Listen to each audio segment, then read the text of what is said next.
Amém. Hoje pela manhã estávamos meditando, não é? Estamos ouvindo juntos Romanos 7, onde Paulo fala sobre a habitação do pecado nele, mesmo depois da regeneração, e como Deus age em nós ali.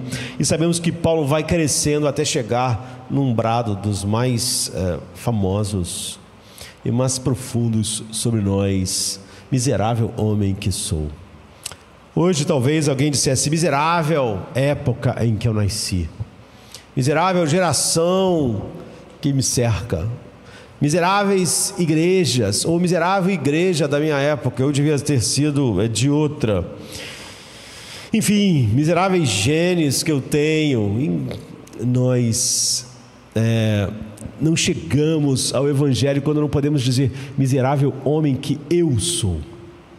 Não, Paulo aqui você vê, não está colocando as pessoas à sua volta, a igreja à sua volta, o império à sua volta, ele mesmo, ele diante de Deus. Acho que essa é a nossa grande necessidade. Essa semana alguém estava dizendo para mim: pastor, você não acha que a igreja devia pedir perdão ao mundo? Eu falei: não acho que a igreja tem que pedir perdão ao mundo. Essas coisas começam a ser ditas e elas começam a ser repetidas, e é repetida na internet. Daqui a pouco está todo mundo dizendo as mesmas coisas. É quase como que se a igreja fosse o próprio problema do mundo. A igreja é um problema quando ela é mundana, mas o mundo não está ofendido porque a igreja é mundana. O mundo não está pensando: olha, precisávamos da pura pregação do Evangelho de Deus, e agora nós estamos sendo roubados disso, e então nós amamos a luz e queríamos a santidade. A igreja agora está... a igreja peca contra Deus em todas as épocas. E essa coisa de que o pecado da igreja, a igreja pedindo perdão ao mundo, do jeito que as pessoas falam, em grande parte cristãos, o grande problema do mundo é a igreja. E tirasse a igreja do mundo, o mundo iria bem. Mas o problema é que a Bíblia diz que a ira de Deus só não se derramou sobre o mundo completamente porque a igreja ainda está no mundo. Só de estar no mundo, a igreja é a maior bênção que esse mundo tem. No dia que não houver mais igreja, então Deus derramará sua ira infinita. Não terá mais nada que o contenha. Só a presença da igreja que Deus chamou, a verdadeira igreja, e ainda daqueles que Deus deu ao seu Filho na eternidade, que não foram chamados, é que esse mundo ainda está vivendo e recebendo todas as bênçãos da providência. Jesus disse: se não se abreviasse aqueles dias, então ninguém poderia se manter, mas por causa da igreja. Então essa é a estratégia dos corações. Nós gostamos de não individualizar e nos colocar como alguém diante de Deus. Nós gostamos dessa coisa do pecado da igreja, o pecado da nossa época, a nossa geração. Paulo disse: miserável homem que eu sou. É aqui que começa uma relação verdadeira com a palavra de Deus. E se nossos corações são uma fábrica de ídolo, como Calvino disse, eu acho que o maior dos ídolos do nosso coração é: eu não sou culpado. A igreja, o mundo, as coisas são responsáveis pelos meus fracassos de várias maneiras. E toda a questão que você deve se perguntar assim: como se relaciona o Evangelho e eu? O Evangelho e o meu eu. É aqui que está. E você vê que se isso for visto verdadeiramente, nós vamos ver quão pueril é a ideia de que o mundo é ruim por causa da sociedade. O mundo é ruim por causa de cada homem na sociedade.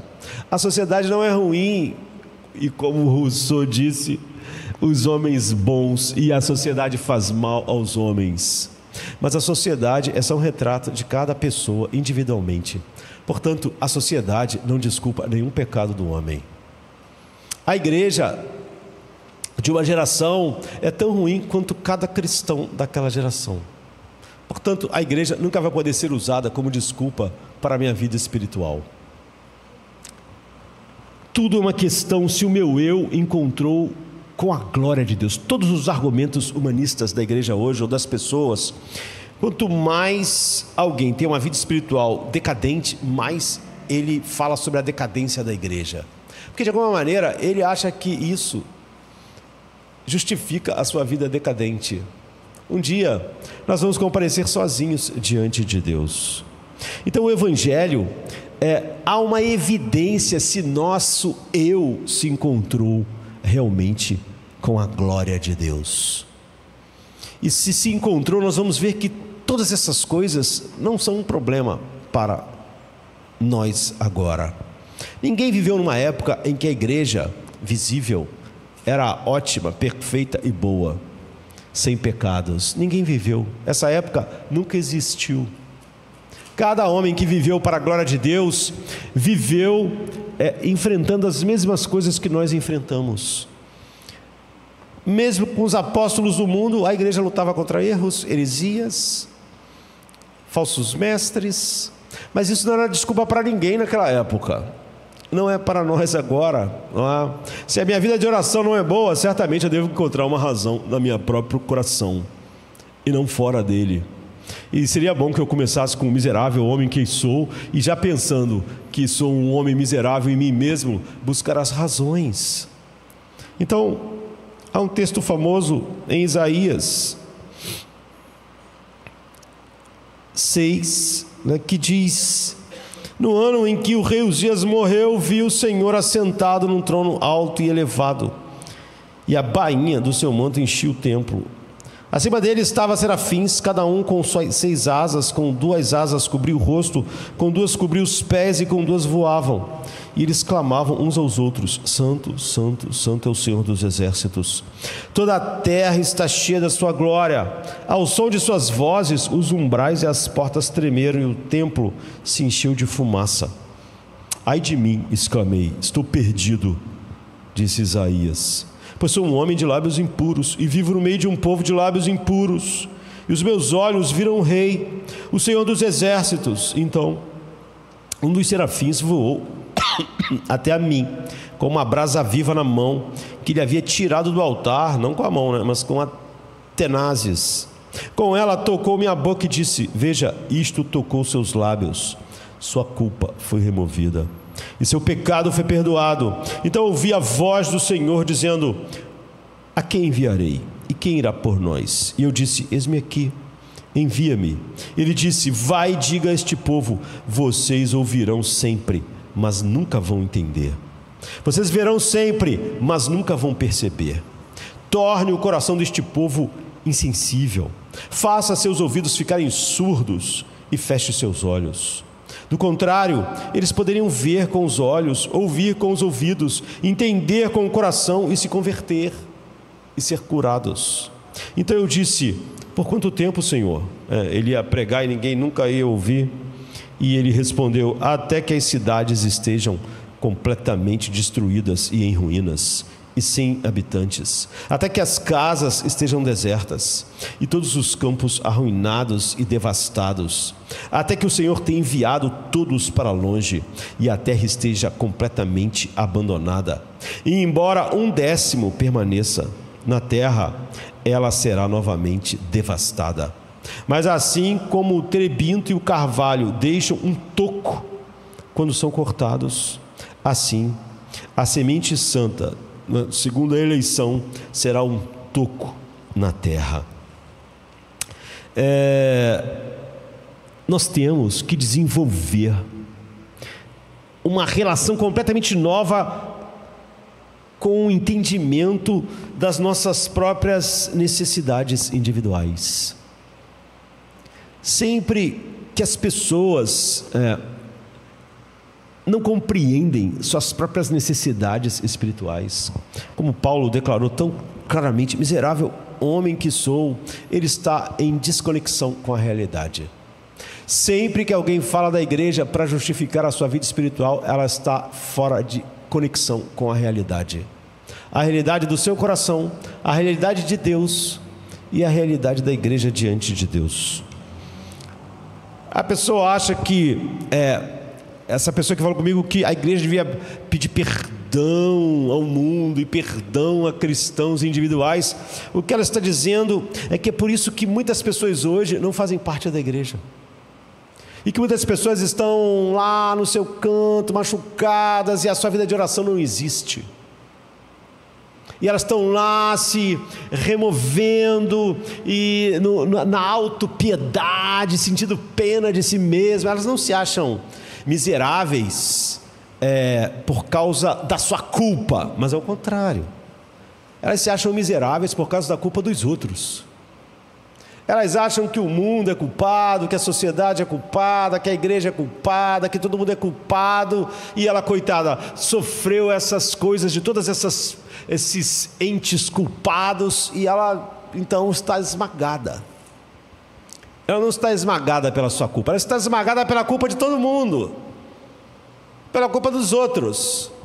A vida de oração dela não é cheia de vigor, então a culpa é de todo mundo, todo mundo tinha que pedir perdão.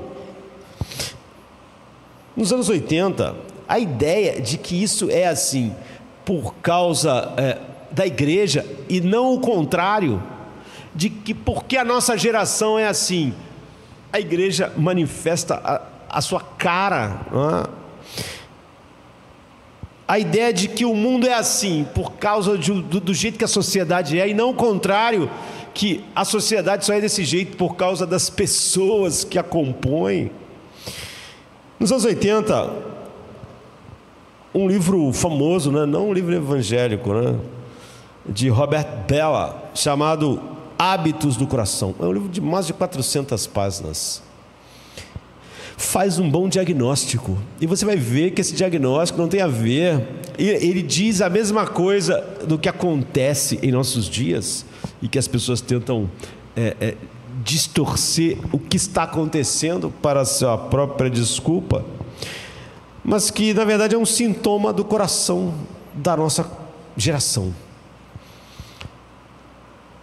E nos anos 90, uma década depois, saiu um outro livro chamado Bowling Alone, ou Jogando Boliche Sozinho, né, de Robert Putnam. E esses homens, com base em vastos dados, né, como sociólogos que eles são, e não autores cristãos, revelam a mudança no comportamento do Ocidente.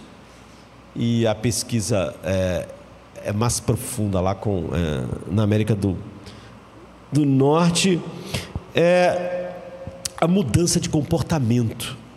E Putnam mostra que nos tornamos cada vez mais desconectados de todos e cada vez nos voltamos para nós mesmos, de tal maneira que a gente avalia todas as coisas em como as coisas são boas para nós ou não, o que elas fazem para nós ou não. E esse livro do Putnam tem mais de 500 páginas, né? E nos tornamos cada vez mais desconectados, então, de qualquer estrutura maior do que nós mesmos. Sejam elas associação de pais e mestres, partidos, tudo vai se desintegrando.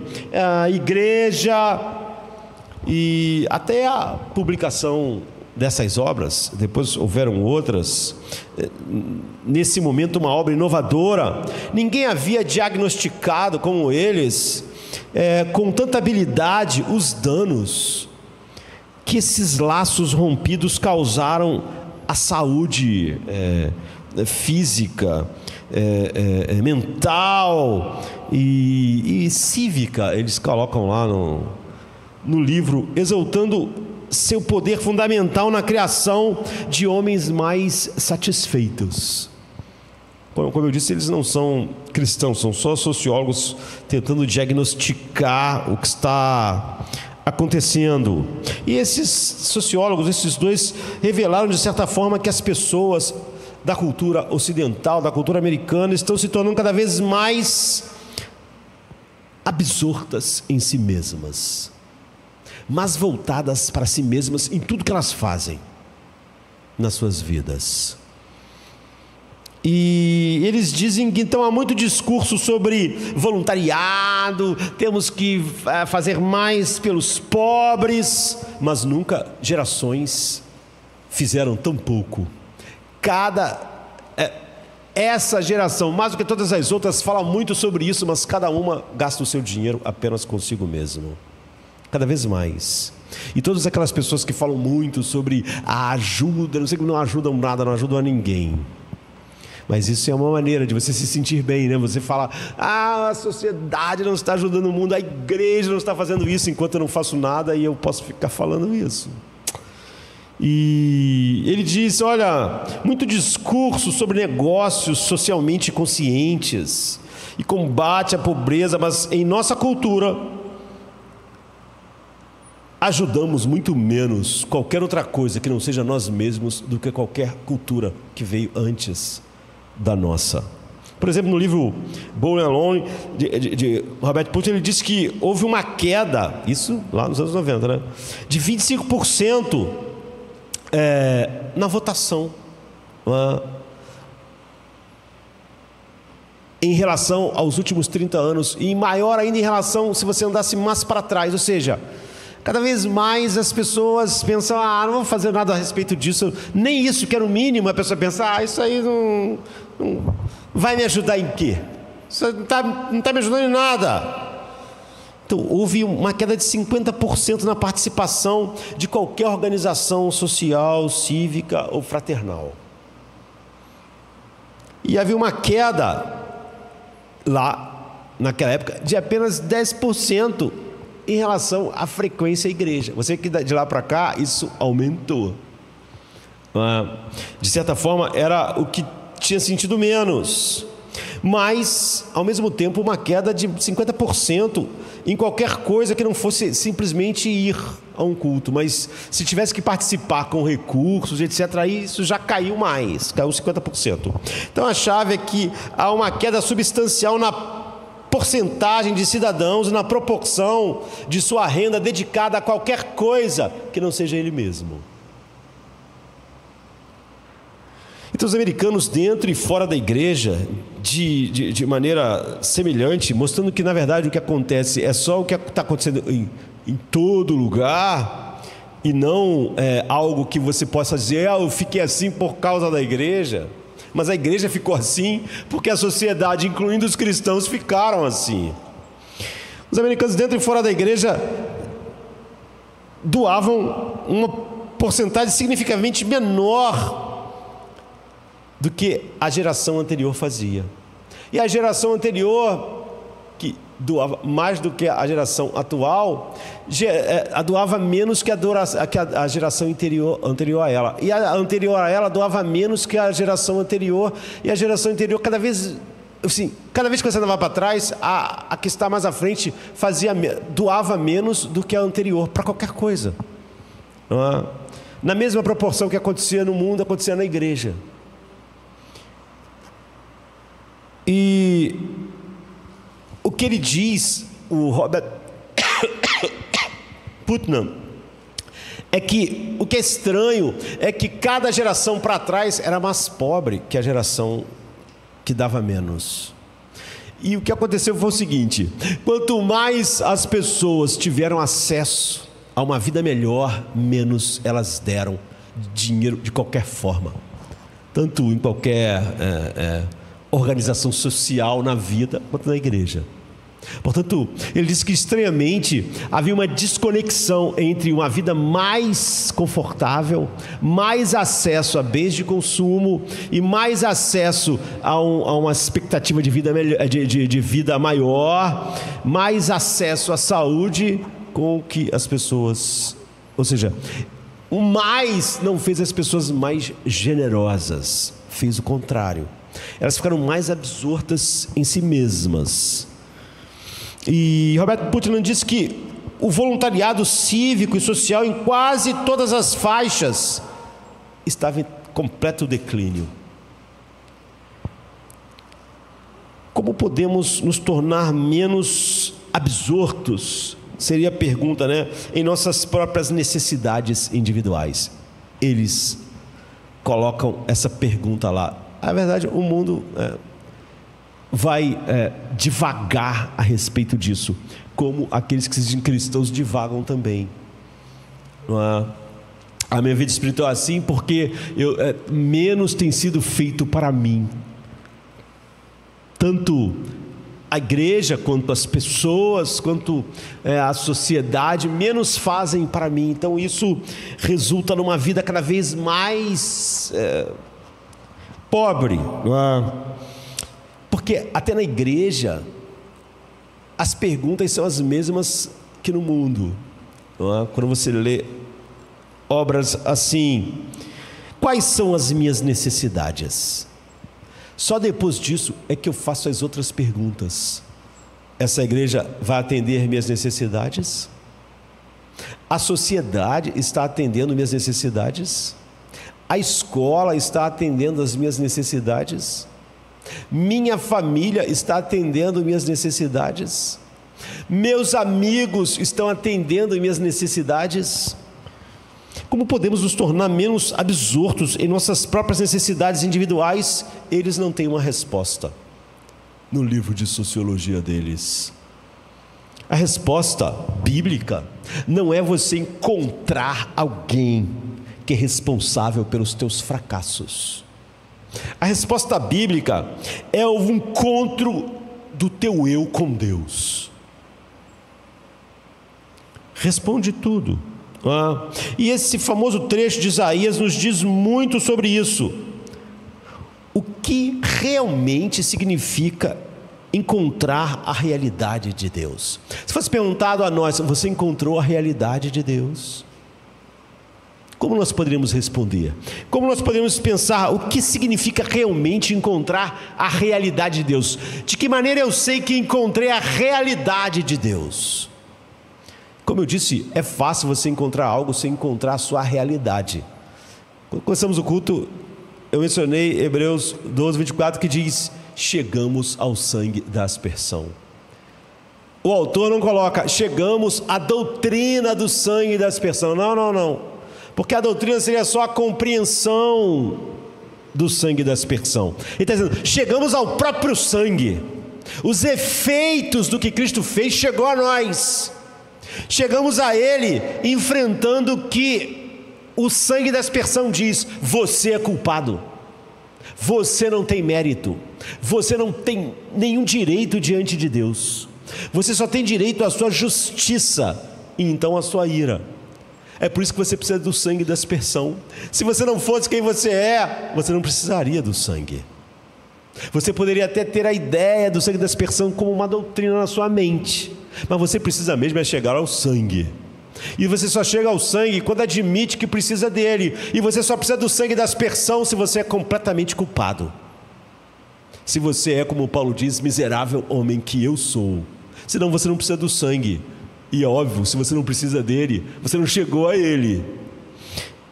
Então, o que significa realmente encontrar a realidade de Deus e não chegamos à doutrina sobre Deus? É ter um terremoto de Deus. E ter um terremoto de Deus é ter um terremoto do teu eu. Isso explica todas as perguntas que hábitos do coração, ou jogando boliche sozinho, perguntam. Responde o que as pesquisas mostraram evidentemente, que as pessoas deixaram cada vez mais de ser parte da igreja, ou que os seus recursos deixaram de ser usados para qualquer coisa que não seja a si mesmo, junto com o mundo inteiro fez. Não é porque a igreja não foi o que devia ser, não é porque o mundo inteiro está se movimentando cada vez mais absorto em si mesmo, e toda pergunta que o ser humano faz simplesmente é: o que isso dá para mim? Em todas as suas relações, com todas as coisas.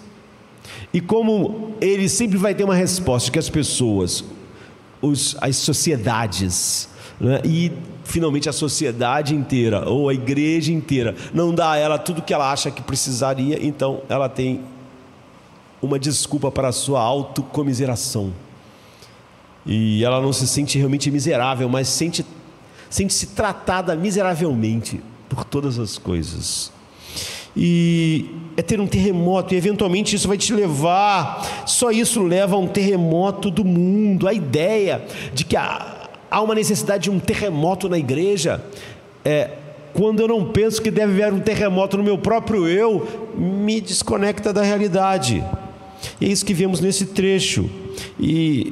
Primeiro, há esse terremoto de Deus, isso nos leva nos versos 5 e 8, e um terremoto do nosso eu. E isso eventualmente leva a um terremoto do mundo. Então, o que é isso? Terremoto de Deus. No início, Isaías entra no templo e vê o Senhor alto e elevado, e o que ele vê é a glória do Senhor. Nós repetimos demais as palavras. E quanto mais nós repetimos a mesma palavra, menos ela significa para nós. A glória de Deus virou uma coisa tão banal. Glória a Deus. As pessoas fazem um gol no Maracanã e glória a Deus, não sei o que, parece bom, mas na verdade é banal. Nós repetimos aquilo e cada vez mais, em todo lugar, em cada situação, glória, glória, nós perdemos o significado. O que ele vê é a glória de Deus. Toda a terra está cheia da sua glória, é o que está sendo dito. E o som ao som dessas vozes que falavam sobre a glória de Deus, os umbrais da porta tremeram e o templo se encheu de fumaça. Houve um terremoto de Deus. E a palavra hebraica, para a glória é kavod, que literalmente, como eu já disse, falando sobre glória em outros lugares da Bíblia, quer dizer peso. Significa o permanente versus o efêmero e o ilusório. Quando eu falo da glória de Deus, eu estou falando sobre algo que realmente é permanente, que tem peso, e tudo que não tem peso perto daquilo. Significa o substancial, o que é importante versus o que não tem importância. Isso aqui tem glória, isso aqui tem importância, isso aqui tem uma glória maior do que isso aqui não tem importância, perto disso, isso aqui é totalmente sem importância. Aqui há uma importância, isso aqui tem peso, tem glória, isso aqui não tem peso, não tem glória. Isso aqui tem um peso de importância, enquanto isso aqui não tem importância. Significa o que é real em oposição ao que é ilusório. Aqui a glória, a realidade. Aqui não há realidade. Isso é uma coisa ilusória, porque não há glória aqui, não tem glória. Quando fala da glória de Deus, está falando de que seu peso, quando o peso de Deus é comparado a qualquer outra coisa, somente Deus tem glória. A Ele toda a glória. O que quer dizer o seguinte? Somente Deus é permanente. Todas as outras coisas não são permanentes, então elas não têm glória. Toda a glória está sobre Deus. Somente Deus é real no sentido final. Jesus diz: o Pai tem a vida em si mesmo. Ele tem uma realidade que não depende de nenhuma outra realidade. Não há nenhuma dependência em Deus. A vida dele não vem de um Deus, não vem de algo fora dele. Ele tem a vida em si mesmo.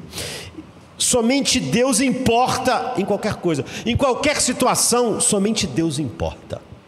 Se algo não está conectado com isso, então está desconectado da realidade, não tem glória. Então, comparado a qualquer outra coisa, nada além de Deus importa. Então pense em qualquer coisa. Os homens, o mundo todo, então não importa. Perto de Deus, comparado ao que Deus importa, isso não importa. Todas as situações da minha vida, comparados a Deus, não importam. Elas importam quando estão numa relação correta com a glória dele, ou com a importância final que ele tem. Então vamos explicar isso. Se você joga um objeto mais pesado que a água na água, haverá o quê? Um transbordamento. A gente podia chamar isso de um terremoto na água, não é? Como na cena aqui. A maior onda de tsunami já registrada no mundo ocorreu na Baía de Lituia, no Alasca, não muito tempo atrás, 9 de julho de 1958, formou-se uma onda de 524 metros de altura. É inacreditável, porque, sei lá, o vão central da ponte de Niterói tem 60 metros. Seria quase 10 vezes mais alta a onda do que o vão central da ponte Rio-Niterói. Então é uma onda incrível, 524 metros. Mas essa mega tsunami foi causada pelo colapso de um enorme volume de terra. Muitas tsunamis acontecem por causa de terremotos no fundo do mar, mas você vê que essa precisou de mais do que isso. Houve um terremoto, mas não um terremoto simplesmente que criou. Houve esse terremoto, e houve um colapso de um enorme volume de terra, como de uma montanha inteira. E isso tudo desabou no mar. Atingiu a água, então criou essa onda gigantesca de 524 metros. O que como é o maior já registrado, o maior mega terremoto de água que já se ouviu falar. Se você jogar um objeto mais pesado que o gelo sobre uma camada de gelo, haverá um terremoto de gelo. Porque aquilo que é mais pesado ocupa o lugar e aí o gelo vai. Porque aquele objeto tem mais glória que o gelo, é o gelo que treme. Porque a montanha que caiu na água tinha mais glória do que a água, então a água é jogada. Então ela formou aquela onda de 524 metros. Porque o objeto tem mais glória que a água treme. Treme quem tem menos glória, menos peso.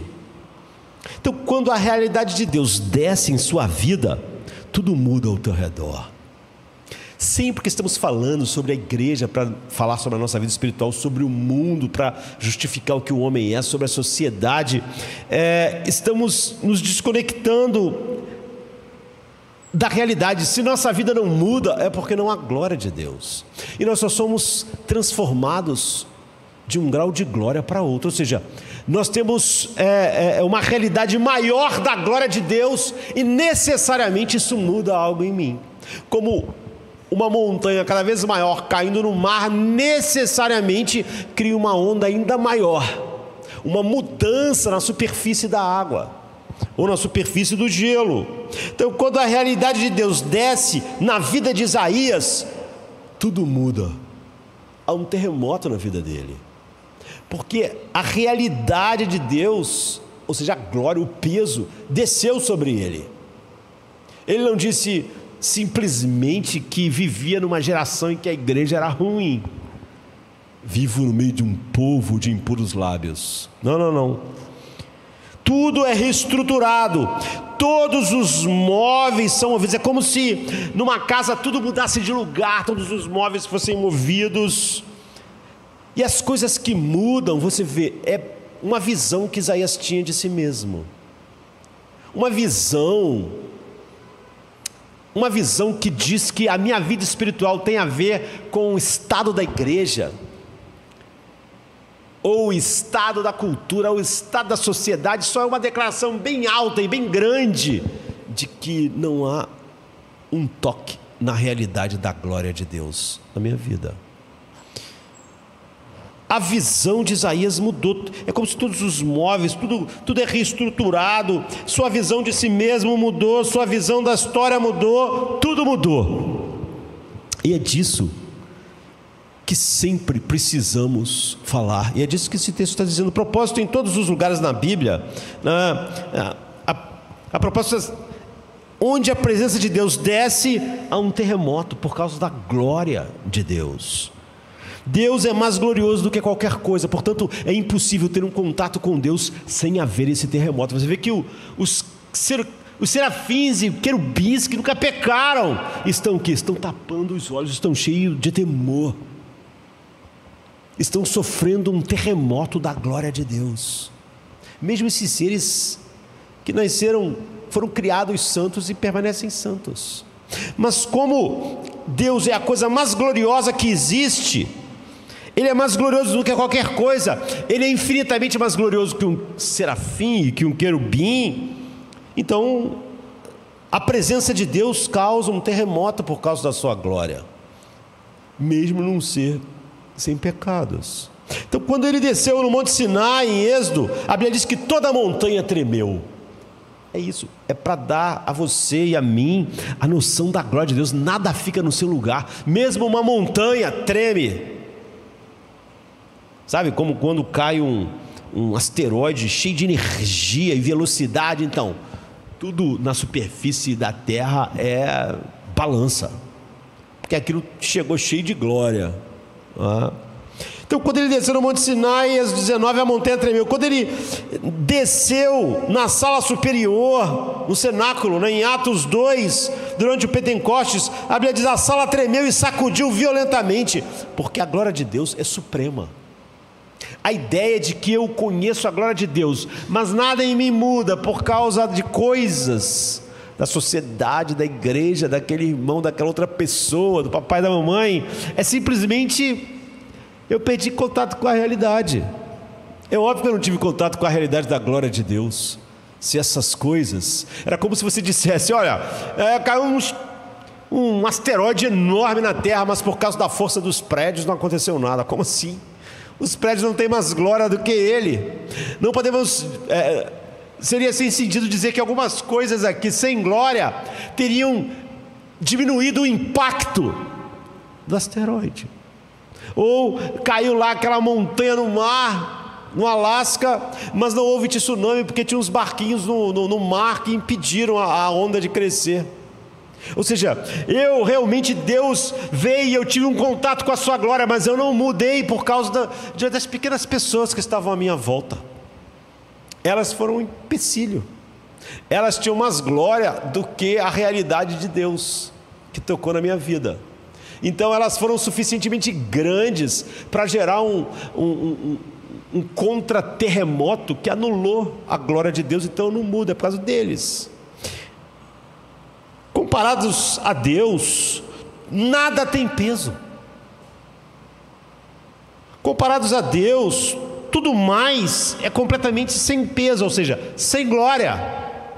Portanto, nada pode impedir o terremoto em minha vida quando eu tenho contato com a realidade de Deus. E sempre que a realidade de Deus desce, tudo é abalado. Todas as coisas. Agora, é isso que eu quero transmitir, a diferença entre Deus como um conceito e Deus como uma realidade. Se eu chego ao sangue da aspersão, a doutrina do sangue da aspersão, é óbvio que eu cheguei a um conceito do sangue da aspersão. Mas o texto, como nós mencionamos no início do culto, nós chegamos ao sangue. Então ele tem um efeito, porque ele realmente propicia o pecado. Ele faz a expiação. Ele faz diferença, porque eu cheguei ao sangue, eu não cheguei ao conceito sobre o sangue. Então a diferença entre Deus como um conceito e Deus como uma realidade é a explicação da vida das pessoas, e não a igreja, e não a sociedade, e não as outras pessoas. A diferença entre acreditar em Deus e realmente ter essa experiência da glória de Deus. Quando Isaías entrou no templo e viu o Senhor alto e elevado, com a bainha, só a bainha da sua veste, enchendo o templo inteiro. Imagine o que ele não enche. O templo enorme estava cheio só com a bainha da veste. Isaías não disse: caramba, agora eu sei que Deus existe.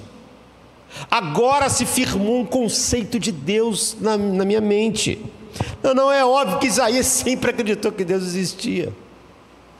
Ele sempre acreditou, claro que ele acreditava. Mas Deus era apenas um conceito até aquele momento. É isso que Jó está dizendo no final do livro que leva o seu nome.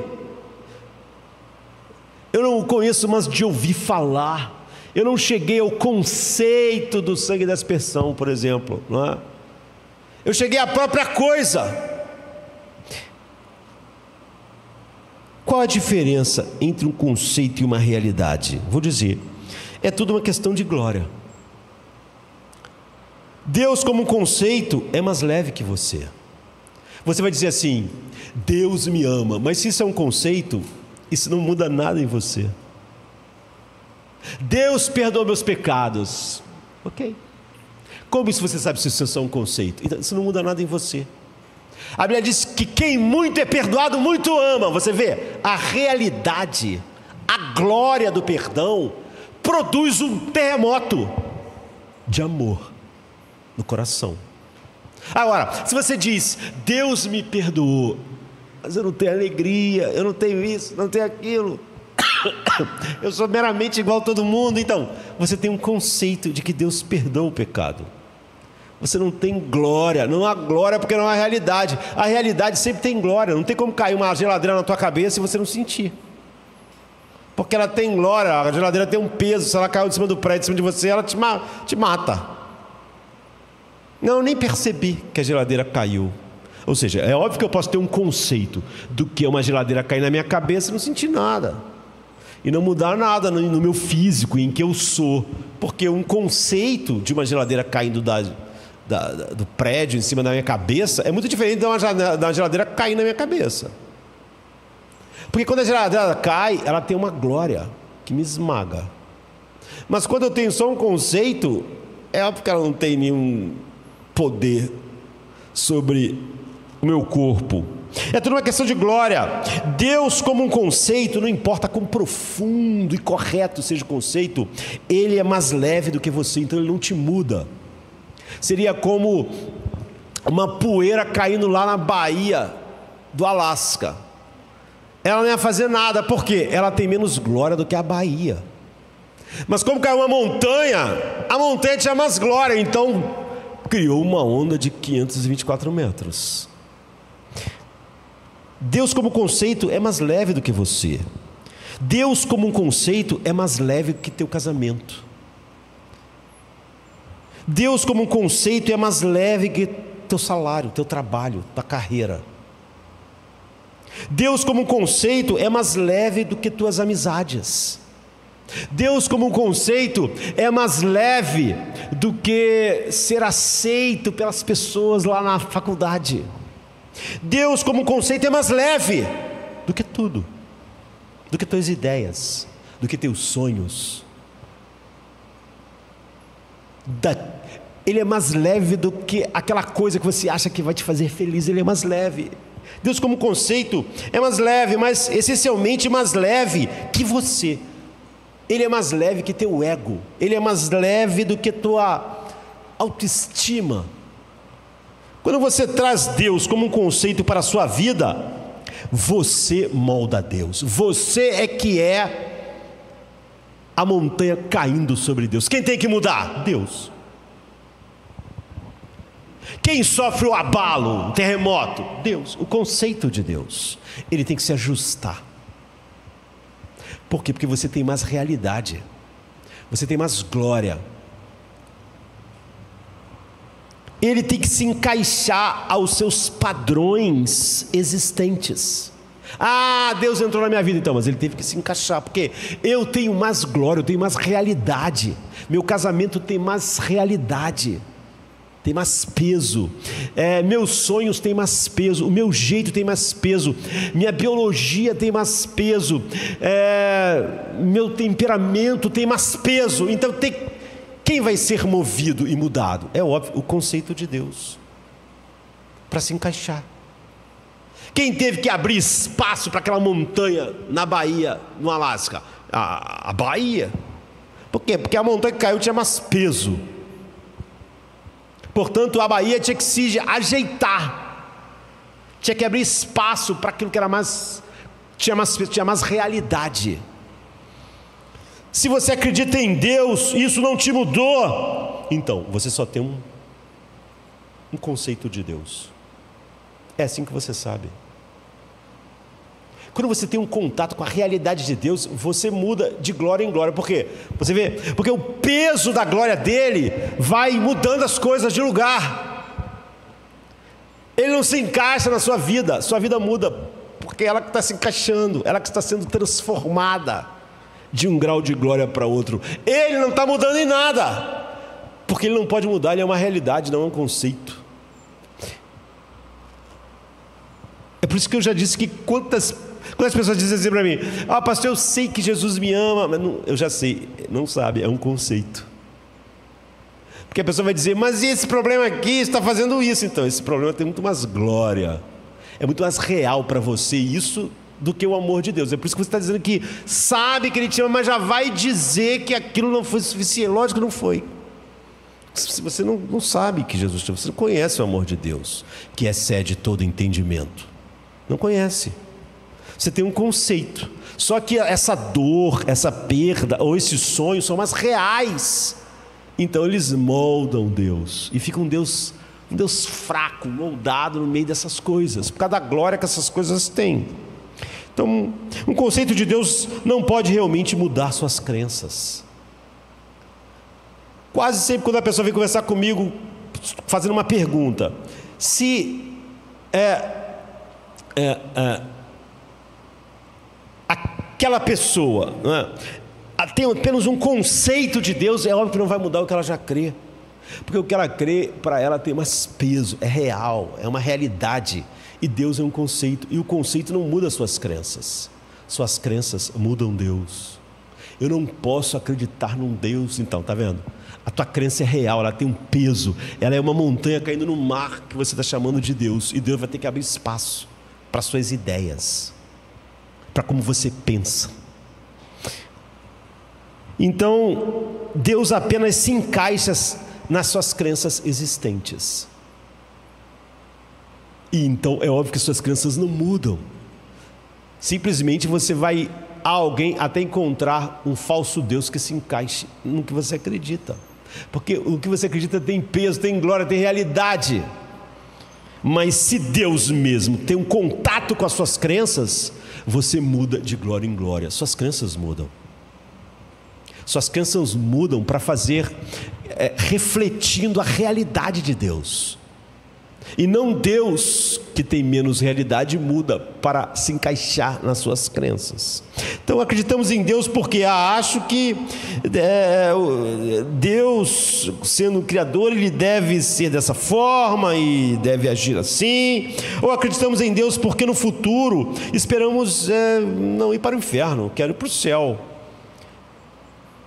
Ou acreditamos em Deus como um poder para fazer a nossa vida de alguma maneira funcionar, mas basicamente não acreditamos em Deus de uma maneira que Ele entre e rearranje todas as nossas crenças, porque nossas crenças têm mais peso, realidade, então Ele se encaixa em nossas crenças, e nossas crenças foram formadas pela cultura que nos cerca, pelo nosso ego. Por exemplo, as pessoas constantemente dizem para mim: bem, eu não posso acreditar nessa parte da Bíblia, nessa doutrina, porque eu acho que isso aqui, se Deus fosse assim, se Deus é soberano assim, então Deus é um demônio. Então tá. Ou seja, essa pessoa, ela tem uma crença, e essa crença tem uma glória para ela tão grande na mente dela, que ou Deus se rearranja para ser quem ela quer, ou ela determinou que Ele é um demônio.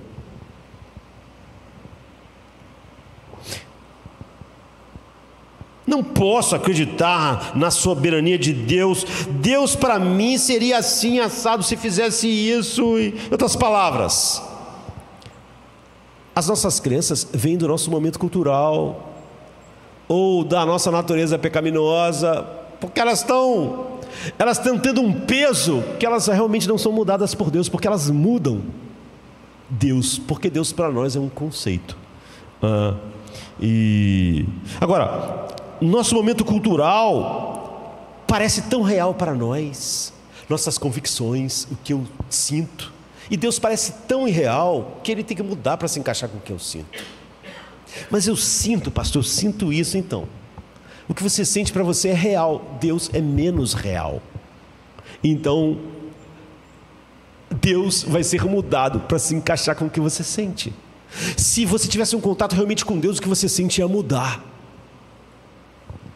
porque toda a terra está cheia da glória dele, nada tem peso ou importância perto dele, quando você realmente, teus olhos foram abertos para ver o Deus real. Por isso que quando nós o contemplamos, somos mudados de um grau de glória para outro. Ele não é mudado. Vemos a Bíblia, vemos a palavra de Deus, olhamos e dizemos: oh, nossa, eu não posso acreditar assim. Em outras palavras, você não tem um Deus real.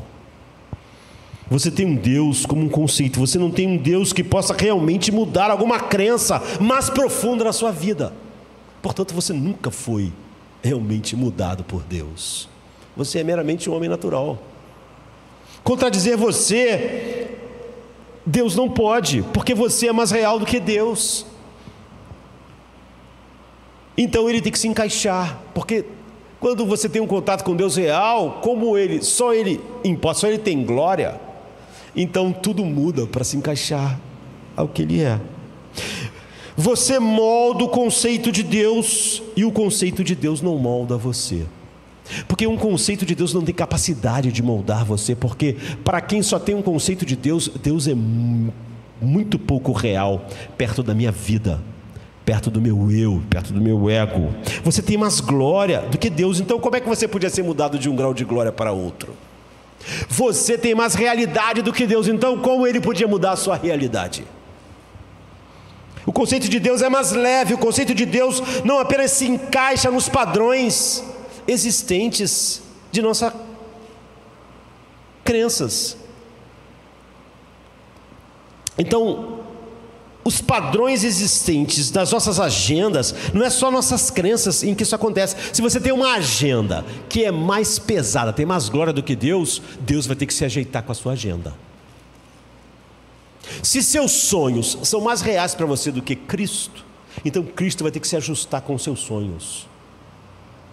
Nada em você muda para se ajustar à realidade de Deus, mas o conceito de Deus vai ter que mudar para se ajustar às realidades daquilo que tem peso e glória para você. Sua agenda, a maneira como você já determinou como sua vida vai ser, o que você sente. Então a pessoa está na igreja, começa a orar, lê a Bíblia. Por quê? Porque precisa alcançar seus objetivos. De cara, seus objetivos têm muito mais peso do que Deus. Namorar, casar, se enturmar, encontrar sua turma. Elas dizem: nossa, preciso de mais inspiração, preciso de mais força, estou tendo dificuldade para alcançar os meus objetivos. Em outras palavras, você encaixa Deus nessa agenda.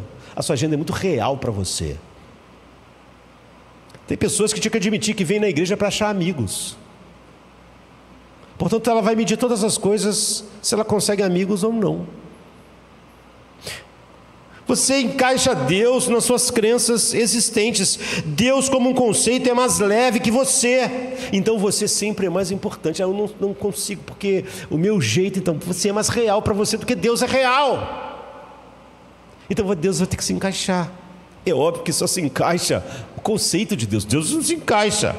Quando Deus real entra na sua vida, quando você realmente entra na presença de Deus, tudo cede à glória de Deus. Há um terremoto de tudo. Coisas que você sempre acreditou e você acredita profundamente, sente profundamente, são mudadas pela palavra de Deus. Você não fala mais: não, isso não se encaixa com o que eu penso, Deus não pode. Você não tem mais esse linguajar. Você vê isso em Isaías. Porque Deus tem mais glória que suas crenças, todas elas mudam. É isso que Deus disse. Então aquilo muda você. Você não muda o que Ele disse.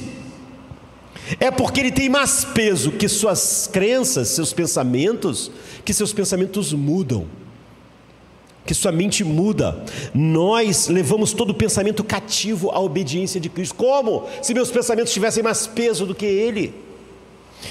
Além disso, uma vez de Deus ser encaixado na sua agenda, em vez de Deus se encaixar, Deus se torna a sua agenda. Você tinha uma agenda até se converter. Agora você não encaixou Deus nela. Deus passou a ser sua agenda. Saulo de Tarso tinha uma agenda até o dia que ele viu a glória de Cristo. Daquele dia em diante, Cristo passou a ser sua agenda. O que ele sonhou até aquela idade? Quais eram os seus planos para a vida? Isso já não tinha a menor importância. Sua agenda, minha agenda, sem Deus, é o que, queridos? Eu posso dizer qual é a sua agenda e a minha. É ter uma vida boa, segura, arrumada. Nossa agenda sem Deus é cuidar de nós mesmos, cuidar da nossa felicidade,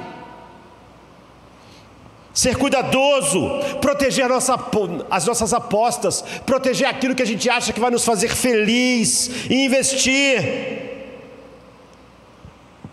proteger aquilo que tem o nosso olhar, número 1.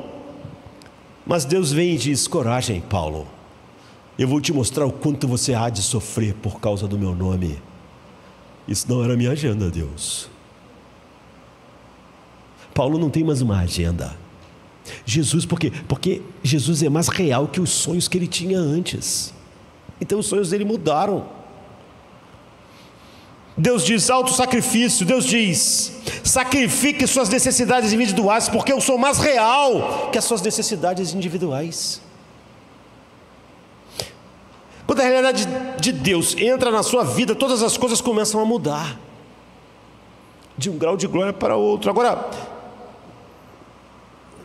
vamos concluir esse primeiro ponto. Toda pessoa que realmente encontrou Deus sabe, pode lembrar, pode ver, está ciente de um momento em que Deus passou a ser o conceito, de um conceito para a realidade. A questão toda é para nós: isso aconteceu conosco. Se ele não é um conceito, não vai ficar aquela coisa de que fizeram isso, a sociedade, a igreja, aquelas outras pessoas. Imagine Paulo esperando o impulso do Império Romano ou das igrejas para ele ser quem ele foi. Agora cuidado, você diz: eu nunca tive exatamente uma experiência como essa. Pensando na experiência de Isaías em si, foi ao templo naquele dia. Olha, ninguém mais teve aquela experiência de Isaías. Por exemplo, Jeremias, você pode ir a Jeremias 1 e ver quando Deus se tornou uma realidade para ele e o chamou. Jeremias 1 e Isaías 6 são muito diferentes. Por quê? Porque eles eram pessoas diferentes. Isaías, como veremos logo à frente, era um homem altivo, da elite, era um homem orgulhoso. Ele era jovem, ele era da elite, ele tinha um mundo muito vasto diante dele. Jeremias estava cheio de sentimentos de inferioridade, não é? É bem diferente, ele sempre dizendo: nossa, sou apenas uma criança, não posso fazer nada. Mas ele não ficou assim, ele mudou. Ele era alguém que basicamente você percebe pontos opostos no que Isaías era como constituição. Quando Deus aparece para Jeremias, em Jeremias 1, ele diz: pare de tremer. Para Isaías é como se ele estivesse dizendo: comece a tremer. Ou seja, a glória opera uma mudança, um abalo, mas às vezes os abalos que ela está criando parecem diferentes, porque são pessoas diferentes. Mas nos dois casos, realmente, eles tiveram um contato com a realidade de Deus. E alguém já disse que amava Isaías 6, amava o que estava em Isaías 6, que Isaías, porque a pessoa disse que amava, porque Isaías, como nós, como o resto de nós, ele foi ao templo, ele foi ao culto, e a razão pela qual ele está tão chocado, é que a última pessoa que Isaías pensou em encontrar era Deus.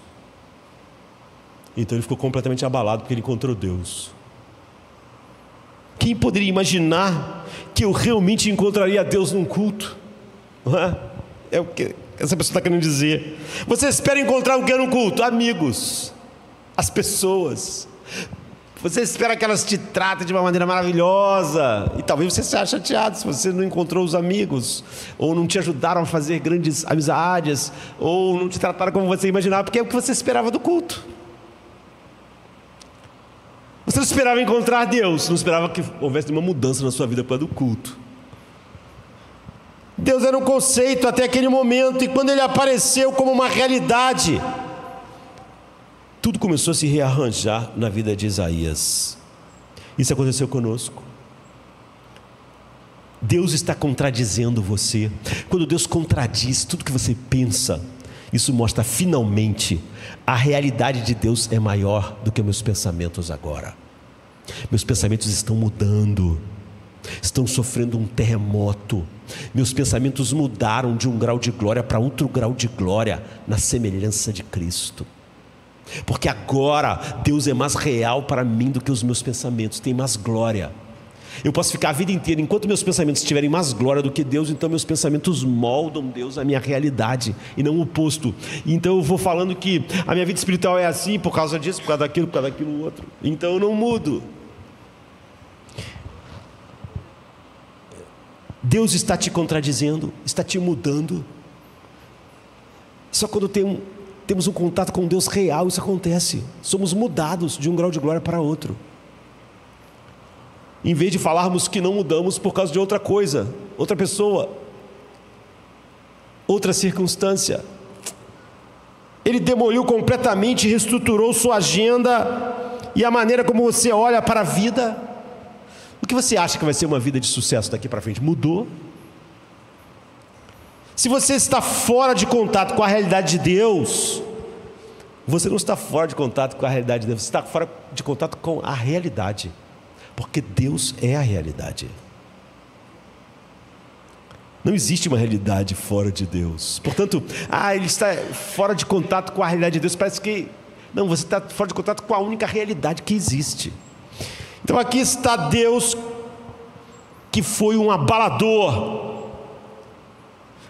Aqui está o Deus que entra como esse terremoto, se ele realmente você teve uma visão da sua glória. E você só é mudado, o Evangelho só está te mudando se você pode dizer como João: e vimos a sua glória, como a glória do unigênito do Pai. Ele está dizendo, tudo em nós foi sendo mudado.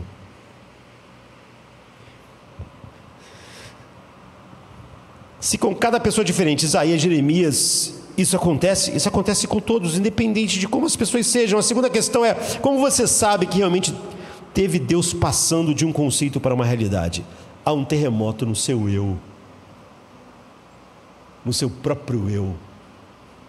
Por isso que Paulo está dizendo, miserável homem que sou. Você pensa, você consegue entender o terremoto que houve no eu de Paulo, para aquele arrogante fariseu dizer, miserável homem que eu sou?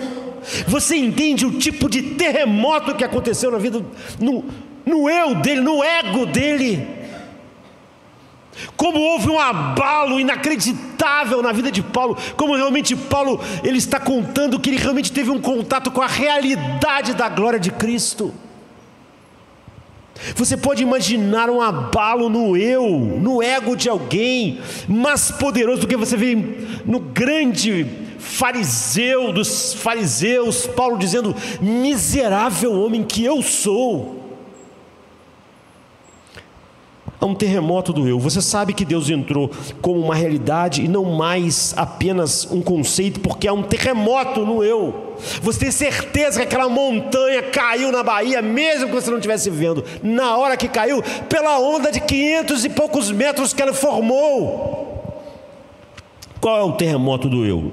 Lemos sobre isso no versículo 5 a 8, e é clássico. Aqui está como você pode saber que Deus se tornou uma realidade na sua vida. Isaías teve uma experiência de beleza radical, uma experiência de humildade radical e uma experiência de pureza radical. Essas três coisas precisam ser verdade para você e para mim. Uma experiência de beleza radical, de humildade radical, de pureza radical. Primeiro, beleza radical. Ele ouviu os serafins clamarem, santo, santo, santo, santo. Como a gente já sabe, no hebraico, a magnitude muitas vezes é expressada pela duplicação e repetição de uma palavra. Você não tem isso na nossa língua. Por exemplo, em Gênesis 14 é um lugar onde diz que eles caíram em poços que eram muito grandes, muito profundos, grandes. Então eles falam poços, para dar essa ideia. Eram realmente poços, não eram só poços.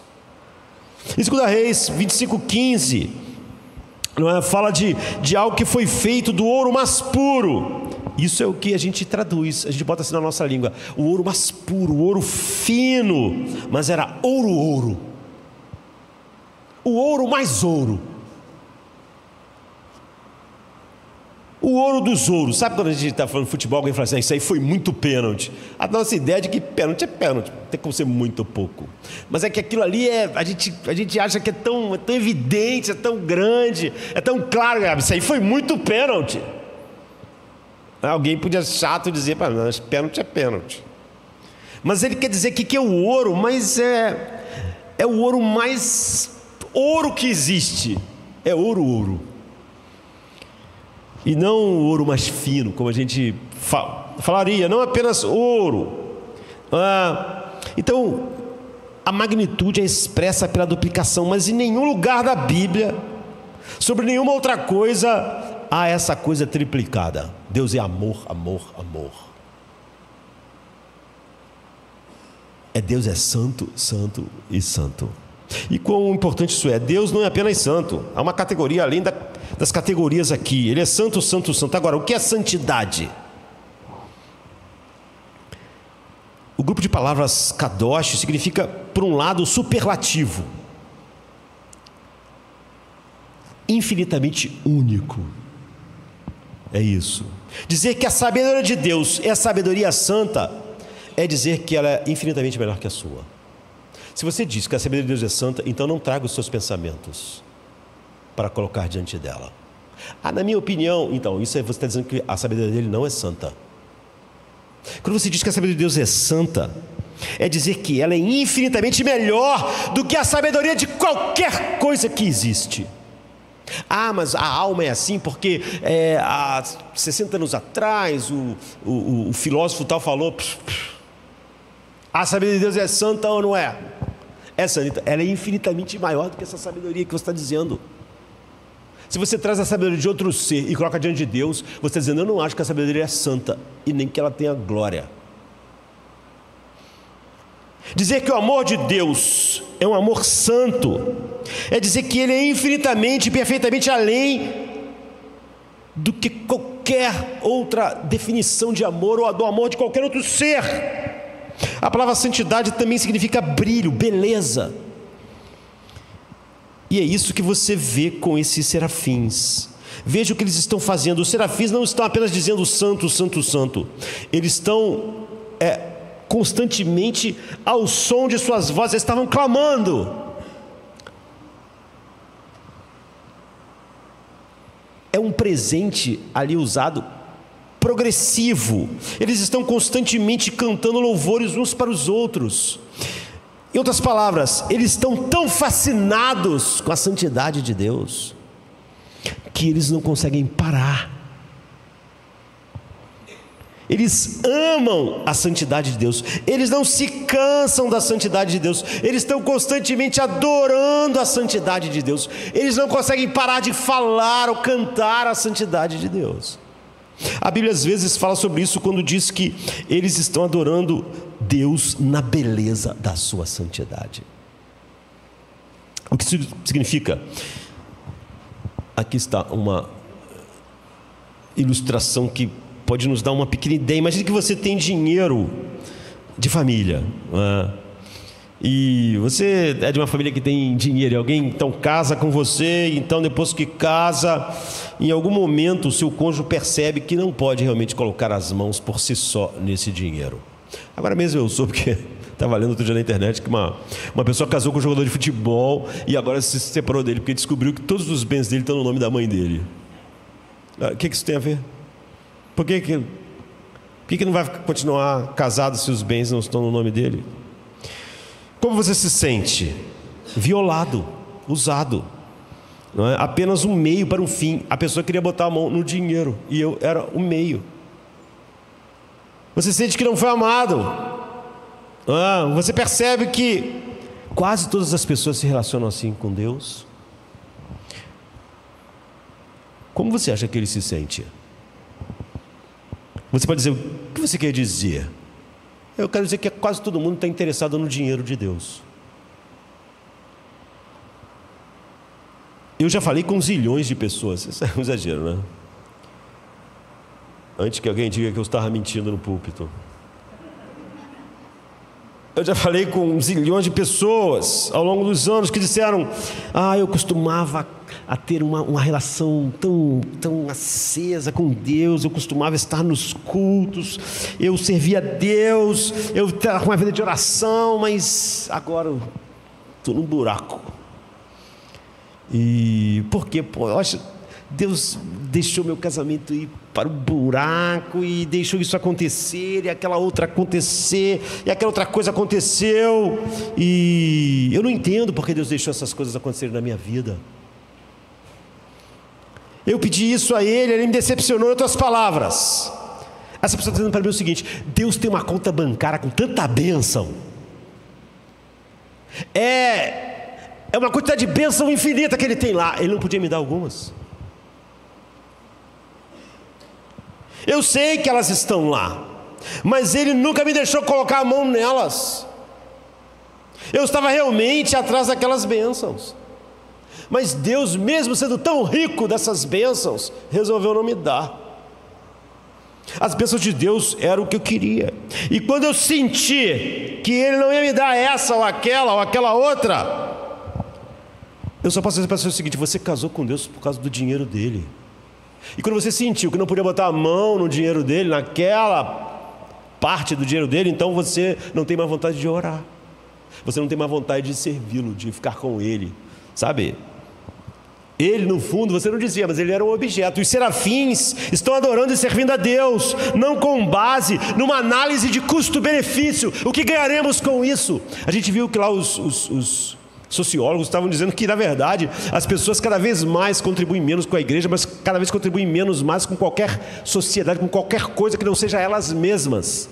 Que isso é um reflexo de que a cada geração a vida do ser humano tem mais qualidade e mais ela é voltada para si mesmo. Aqui é isso, os serafins estão adorando a Deus, eles não estão pensando qual é o custo-benefício, o que eu ganho com isso? Se eu der isso, o que eu ganho? Se eu falo isso, o que eu ganho? Se eu oro, o que eu ganho? Não porque Deus compense em termos de poder. Eles não estão ali buscando aprovação, uma autoestima mais elevada. Eles não querem uma coceira no ego. Os serafins não estão buscando isso. Eles não estão buscando significado, eles não estão buscando segurança, eles não estão sob risco nenhum, eles não têm nenhuma dor, eles não têm nada disso. Eles estão servindo apenas porque isso é devido a Ele, apenas por causa de quem Ele é. Santo, santo, santo, por causa da glória dEle. Eles, por causa da beleza de quem Ele é. Para os serafins, a santidade de Deus não é útil, ela é linda. Todo mundo tem alguma música que simplesmente te emociona. Por quê? Porque te transporta, porque você acha ela uma música arrebatadora. Se alguém perguntar assim, mas o que isso te dá? Não me dá nada, não me dá nada. Você recebe aprovação, você recebe autoestima? Não é? Isso ajuda você a avançar na carreira, isso conserta seu casamento, isso faz... Não, eu gosto dessa música só por ela mesma, ela é uma música linda. Quando tudo dá errado na minha vida, eu ainda gosto dessa música. Quando tudo está certo, eu ainda acho ela linda. Quando todo mundo me abandona, eu ainda acho essa música linda. Eu ainda escuto ela. Mas o que ela está te dando? Não está me dando nada. O que ela muda a sua circunstância? Ela não muda. Você diz, não. Então para que ela serve? Você perguntaria, o que quer dizer com isso? Para que ela serve? Ela é um bem em si mesma. Ela é uma coisa boa, ela não tem que servir para nada. Eu escuto porque ela é linda, é satisfatória, não é útil, é só linda. É assim que Deus deveria ser, se você soubesse quem Ele é. Se soubéssemos. Alguém diz, espere, se você está pensando sobre isso, você percebe como no mundo alguém pode achar a santidade, a unicidade e o valor infinito de Deus atraente em si mesmo. Não parece assim. A razão da minha oração, do meu culto nesta noite, é a beleza de Deus. Jonathan Edwards fala a respeito disso. E ele aponta algo interessante. Ele diz assim, me deixe compartilhar assim brevemente o que é enorme lá. Jonathan Edwards aponta que o poder de Deus é algo que você poderia se entusiasmar de maneira egoísta. Por quê? Quem não quer ter um Deus poderoso, né? Nós somos fracos, nós precisamos de ajuda. Um Deus poderoso vai ser importante. A sabedoria de Deus é algo que você pode desejar, Jonathan Edwards diz, de maneira egoísta, centrada em você. Por quê? Porque você precisa de conselhos. Você quer consertar teu casamento, ajeitar a sua vida, você quer que seus filhos vá bem, a sua família. Então a sabedoria de Deus pode ajudar nessas coisas. Você pode até se entusiasmar com a misericórdia de Deus de maneira egoísta. Por quê? Porque você sente que é culpado. E você, nossa, agora eu vou me livrar desse sentimento de culpa, por causa da misericórdia dele. Mas Jonathan Edwards disse que a santidade não tem utilidade nenhuma. A santidade de Deus é nada além de uma ameaça para nós. Qualquer um que adore a santidade de Deus e admire a santidade de Deus está amando Deus pelo que Ele é. Santo, santo, santo. E se a sabedoria dele é santa, isso quer dizer que minha sabedoria não tem nenhum peso diante da dele. Como é que eu posso amar isso? Algo que diz que minha sabedoria não tem nenhum peso. Como é que eu posso... Alguém diz, como no mundo você poderia chegar a esse lugar onde você vê a beleza da santidade dele, especialmente quando você pensa em você como um ser central nas situações? Sabe o que é a santidade dele? É superlativa. A santidade dele é o fato de que você não pode vencer Deus, porque o poder dele é santo, sendo santo é onipotente. Agora, você acha isso bonito? Você consegue sentir uma grande alegria porque você nunca pode vencer Deus e Ele pode te vencer sempre? É isso que Jonathan diz, você não pode amar a santidade dele como algo útil, porque não parece útil. E você não pode questionar Deus, porque a sabedoria dele é santa. E você não pode escapar de Deus, porque a presença dele é uma presença santa. A santidade dele é nada além de uma ameaça. Como você poderia ver isso como belo? Não há nenhum benefício para o seu ego na santidade de Deus. Nesse lugar, Isaías tem uma experiência da humildade radical. Ele diz, ai de mim. Quando um profeta diz ai, sempre ele vai falar sobre maldição. E Jesus, seguindo o que era os profetas, diz, ai de vós, Betsaida e Corazim. Ai de vós, fariseus. Quando o profeta falava ai, vinha maldição. Quando vinha a bênção, os profetas começavam com bem-aventurado. Aí você sabia, vai vir uma bênção de Deus. Quando falava ai, maldição. Ele fala ai de mim. Ou seja, ele está pronunciando uma maldição sobre si mesmo. Ele está dizendo o seguinte, eu não mereço viver. Ele está dizendo, estou perdido, estou desfeito, estou desmantelado, pois eu sou um homem de lábios impuros e vivo no meio de um povo de lábios impuros. O que aconteceu aqui? Vou te contar o que está acontecendo. Você sempre acha estar na presença de um superlativo humano traumático, né? Você se acha inteligente. Aí você vai para uma faculdade ou vai para algum lugar, vai para o trabalho e encontra alguém lá que é 10 vezes mais inteligente que você. Aquilo te esmaga. Porque você tem contato com uma realidade, com uma glória que é muito maior que a sua. Você se achava inteligente, mas você está lá. Você cantava, aí você foi para um lugar, aí você foi fazer um teste, sei lá, no Carnegie Hall de Nova York, aí você descobre que as pessoas começam a cantar e você pensa, meu Deus, que humilhação. Eu achava que eu era um grande cantor, mas agora essas pessoas começaram a cantar, e agora eu vejo que eu sou nada. Porque é um superlativo humano. E você diz um ai de mim, caramba, estou perdido. Eu achei que eu tinha alguma chance, mas agora quando eu estou vendo essas pessoas cantando, ou então jogando futebol, ou então mostrando suas habilidades na computação, agora eu descobri que eu sou um ignorante, que vergonha. Então eu sou um homem, uma mulher de lábios impuros. Isso é apenas na presença de superlativo humano. Você está dizendo o seguinte, eu sou um homem de voz impura. Eu pensei que minha voz era linda, santa, maravilhosa. Mas agora essa pessoa cantou, agora eu estou vendo que minha voz é uma porcaria. Ai de mim, como cantor. Ai de mim, como isso ou aquilo outro. Então, ir a lugares assim, você está constantemente na presença do santo, no sentido de que aquilo te humilha pela sua excelência. Você está constantemente sendo traumatizado por isso, está constantemente sendo tirado da sua negação, porque você diz, eu sou ótimo, agora você tem que dizer, eu estava em negação, eu sou médio, eu estou só na média, não há nada de especial em mim, eu não sou especial, só que eu vivi a vida inteira achando que era especial, eu estava fora de contato com a realidade.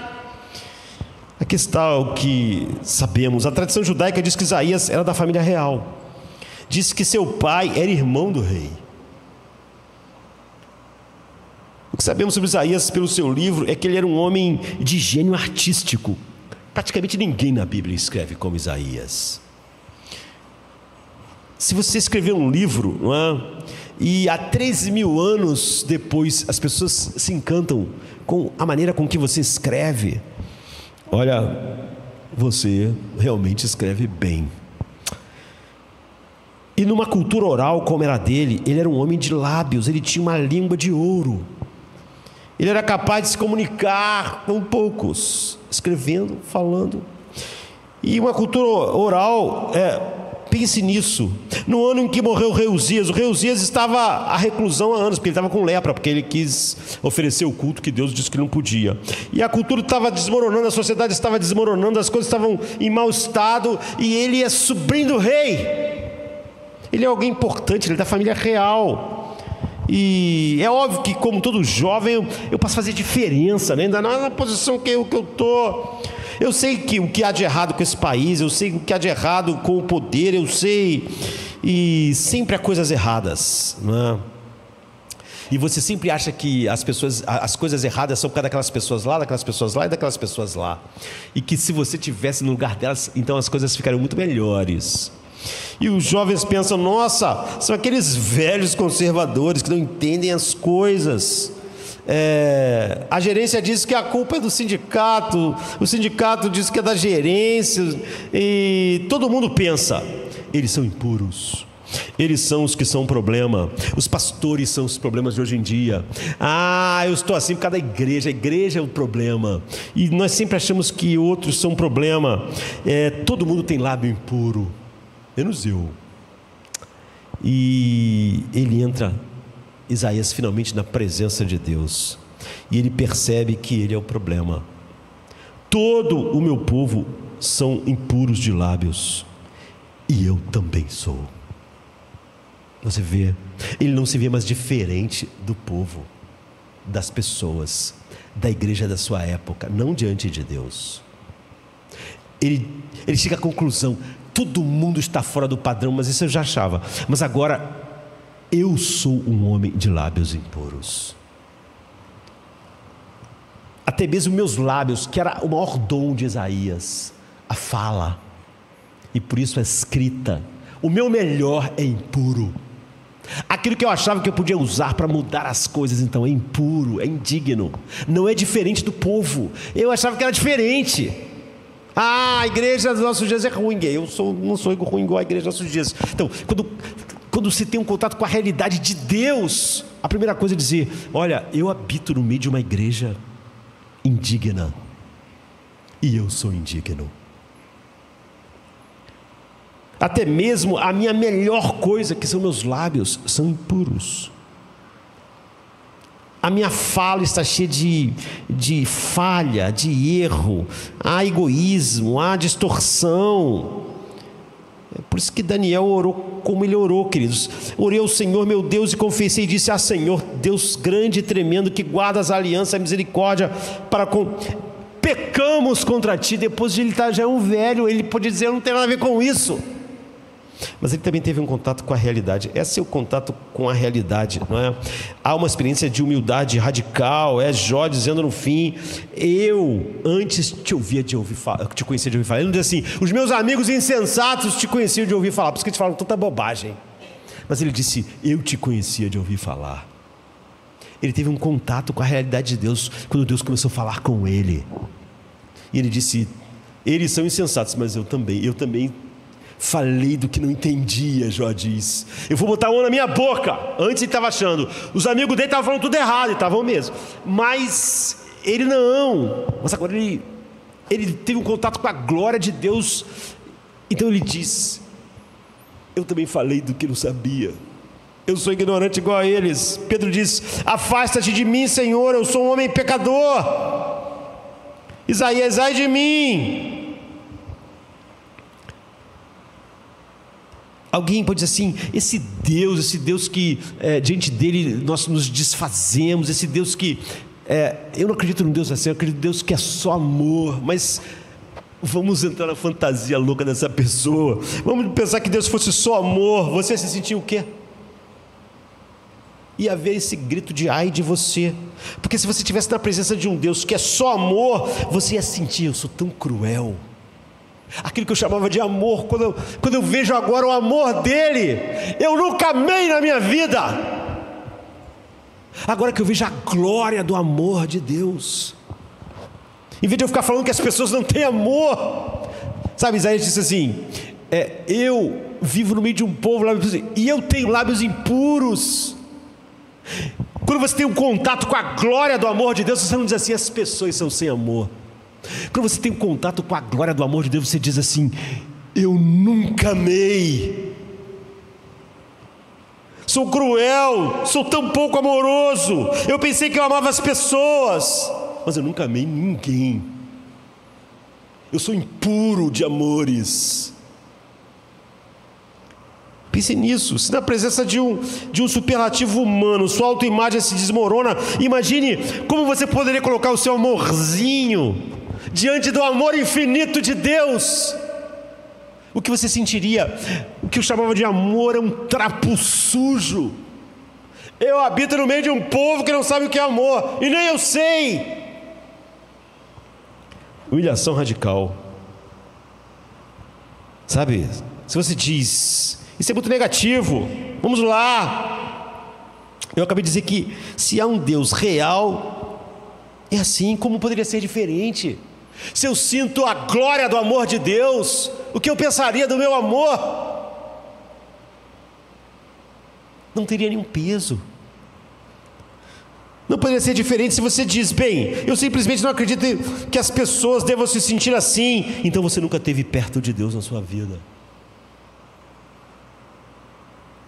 Mas isso não é tudo que acontece com eles. Se alguém diz: nossa, mas isso vai levar a nossa autoestima para o buraco. Que autoestima? Pessoas com baixa autoestima que realmente entram na presença de Deus percebem que aquilo que eles chamavam de baixa autoestima era uma grande autoabsorção, era uma grande vida voltada para si mesmo.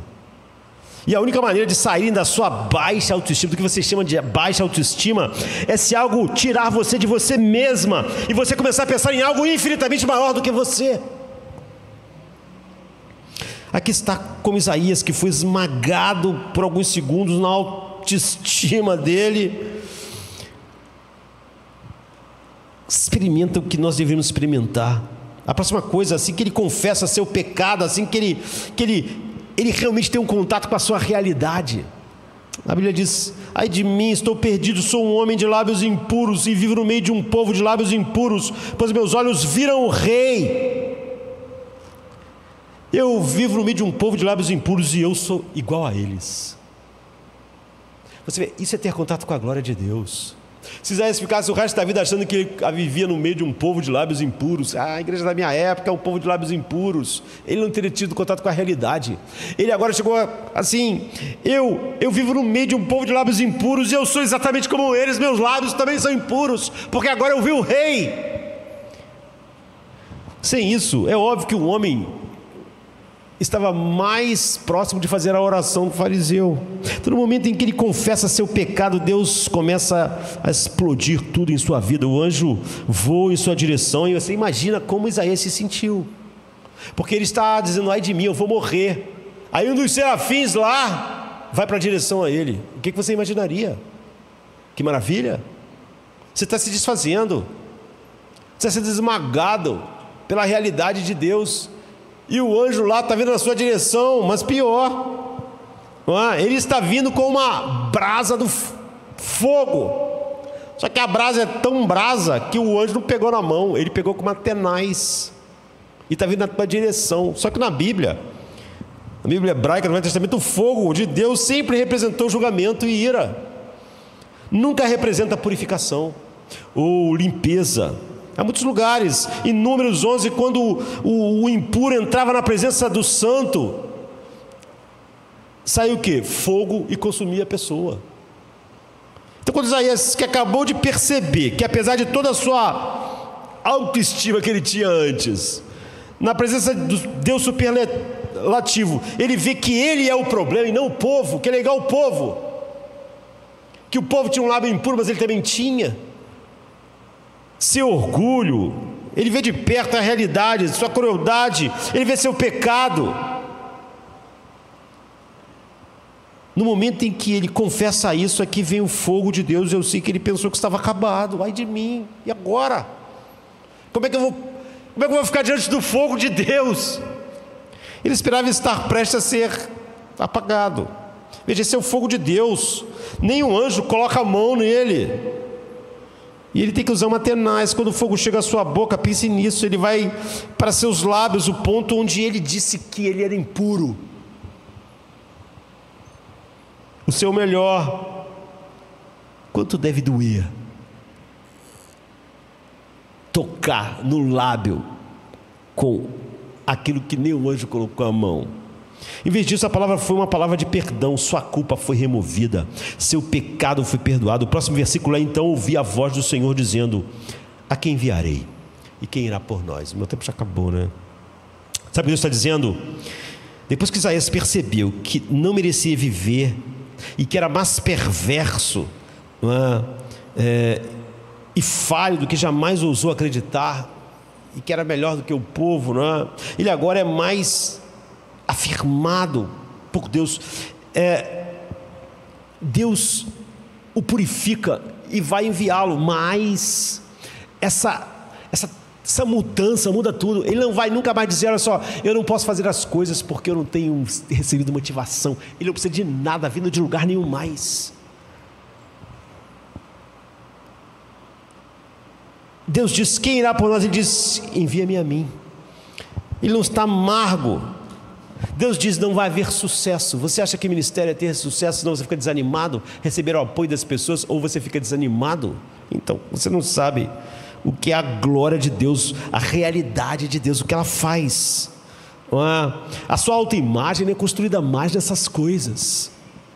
Aquilo que você achava que dava autoimagem a você, aquilo foi totalmente abalado pela presença de Deus. E ele pensava que era bom por causa dos padrões, mas agora ele experimentou a graça de Deus e ganhou um novo valor. E Deus disse: vou te enviar, mas ninguém vai se converter. Você vai pregar para um povo que vai ter seus ouvidos surdos, seus olhos cegos, e você vai falar a vida inteira e ninguém vai te ouvir. Ele podia dizer: isso vai esmagar minha autoestima, eu não vou ter estímulo da igreja, das pessoas, elas não vão me ouvir, então como é que eu vou continuar? Ele não pensa assim. Ele agora tem uma visão completamente diferente de tudo. Ele diz: envia-me a mim, mas ninguém vai ouvir. Não tem importância, né? Não tem importância. Eu não estou indo lá para ganhar o que eu antes esperaria ganhar. Isso que te dá um equilíbrio psicológico e estabilidade. Nada pode te mover quando você tem um contato com a glória de Deus, porque nada tem peso como a glória de Deus. Quando Deus diz para Isaías: eu vou te enviar e ninguém vai se converter, e essa nação vai ser destruída até ficar só um toco, o remanescente que eu guardei pela minha graça, e só isso será realmente. Ele não diz: então eu não quero ir, eu não quero ficar falando a vida inteira para ninguém ouvir. Você é ousado e humilde ao mesmo tempo quando você tem um contato assim com a glória de Deus. Quando o fogo de Deus, que é julgamento por causa de algo que Deus sozinho fez, se torna um agente de limpeza e faz você não ter os valores com os quais você media a sua vida. e que dava estabilidade a ela são totalmente transformados, porque a glória de Deus teve muito mais peso do que as coisas antigas. Então Mateus 27:45 diz: da hora sexta até a hora nona a escuridão veio sobre a terra. Na hora nona Jesus Cristo disse: meu Deus, por que me desamparaste? Quando Jesus gritou novamente em alta voz, naquele momento a cortina do templo foi rasgada em duas partes, de cima a baixo, a terra tremeu e as rochas partiram. O que aconteceu aqui? Eu vou contar. Antes de Jesus morrer na cruz, ele disse: minha alma está triste até a morte, no jardim. O que ele estava dizendo? Ai de mim, estou desfeito, estou perdido, sinto que estou desmoronando. Estava suando sangue, mas nenhum anjo apareceu e disse: o pecado que foi colocado sobre você foi tirado. Porque Jesus era o sacrifício sobre o altar, e o fogo não o purificaria, o fogo cairia sobre ele até o fim. Jesus Cristo foi abalado pelo julgamento de Deus. Jesus Cristo é o juiz do mundo, que na primeira vez que veio à terra, veio não para julgar, porque ele veio suportar o julgamento. Então ele foi abalado até as profundezas, para que você e eu pudéssemos ser inabaláveis, e o fogo da santidade de Deus nos purifique, em vez de nos consumir, como a ira de Deus caiu sobre ele na cruz. Então a glória desce sem nos destruir, só por causa disso. Agora nós podemos ver essa glória pode chegar a nós, só que é a glória que esmagou Cristo. Então não pense que alguém teve um contato com essa glória sem ter sido completamente abalado. Ela é mais pesada que qualquer coisa, ela tem um peso infinito, ela realmente muda de um grau de glória para outro. Você muda. Agora, quando você tem um conceito de Deus, esse conceito não tem glória, e ele se molda a tua mente, a tua ideia, a tua agenda. Agora você pode amar a beleza da santidade de Deus. Ela não é útil, ela te destruiria, mas você não é destruído por ela, por causa do que ela fez ao cair sobre Cristo. Agora você pode olhar para ela e se alegrar nela por ela mesma, pela beleza dela, porque você quer conhecê-lo, porque você quer fazer parte do que ele está fazendo. Não importa se ele te enviar numa missão como Isaías, que não vai mudar nada, como já foi dito antes. Só aí você tem um terremoto, que mundo mudo, que nós não vamos falar hoje. Mas você vê um terremoto de Deus se transforma quando você tem um contato real com Deus, num terremoto em nosso eu. Isso muda tudo. Só assim a igreja é mudada. É através disso, através do que Deus faz, o terremoto da glória de Deus na minha vida. Eu nunca mais fico falando que o problema é a igreja, por isso eu não sou o que devia ser, porque eu sei que a igreja é composta de cada um, de pessoas que, sem a obra de Deus, a única coisa que eu poderia dizer é o seguinte: esse é um povo de lábios impuros, e eu também sou. Esse povo é o problema, e eu sou o problema junto com ele.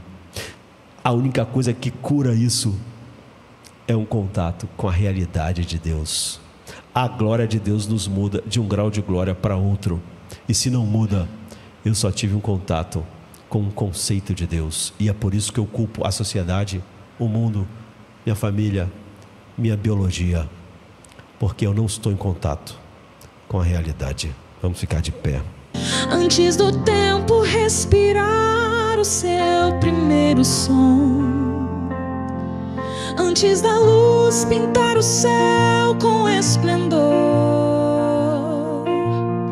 já estavas entronizado, Cristo, Cordeiro e Leão, traçando o curso da história com amor. Teu sussurro ergue montes, acalma o mar. Cada estação te obedece sem hesitar, e mesmo o caos ao teu chamado se curva, pois nada escapa da tua mão, que tudo ajusta.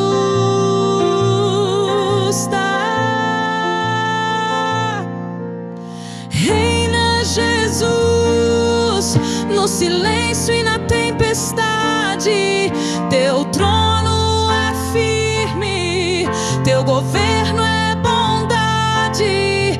Mesmo que eu veja apenas a sombra do fim, confio em ti, pois estás além de mim. Ó Cristo soberano, guia-me no teu querer. És o Rei do invisível, digno de todo poder.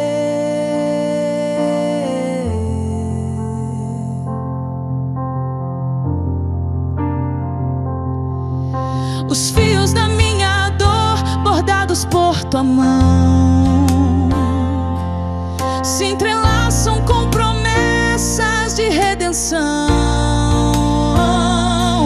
Mesmo os dias nublados, os caminhos sem chão, são partitura viva da tua canção.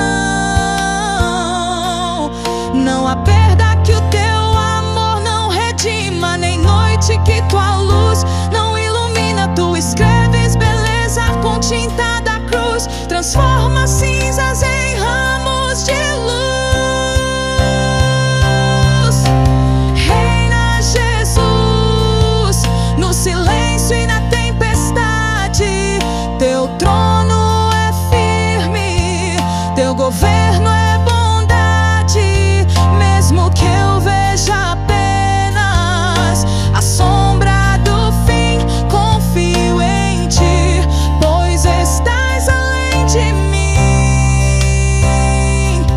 Ó Cristo soberano, guia-me no teu querer. És o Rei do invisível, digno de todo poder. Cada lágrima que cai tem um propósito oculto. Cada espera em silêncio é um ato de culto. Teus caminhos são altos, teus planos perfeição.